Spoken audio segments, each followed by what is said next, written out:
What I'm going to do now is I'm just going to go through the fitting tools that we use for the vinyl wrapping. I always think that we're really lucky in this trade that we don't actually need a lot. It's not like I've got to go and buy loads of expensive power tools or anything like that. So we obviously have our knife, which I have this little tucker thing on the end, which is really great for finishing off corners. Just keeps the time that I am faffing around down to a minimum.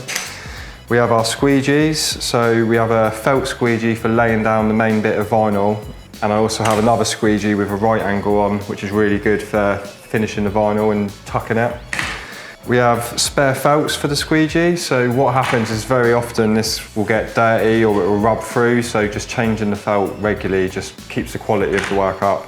We have a tape measure for measuring our vinyl. Spare blades for the knife. Scraper's really important just to get rid of any raised bits on any doors that obviously are going to protrude through the vinyl. We have our wrapping glove. I have an impact driver here which I use to take all the doors off, and I also have a screwdriver which I tend to use for like adjusting the doors. So if I try and use the drill for adjusting doors, it's just a bit too much, whereas this I can really fine tune it and get the doors adjusted so they're perfect. We have a straight edge for cutting nice straight joins. The Sharpie I use is basically just for marking up the doors, so when I'm taking doors off I can write the number of the door and I know where it's come from, so when it comes to putting it back on I just know where it is. It's not an issue.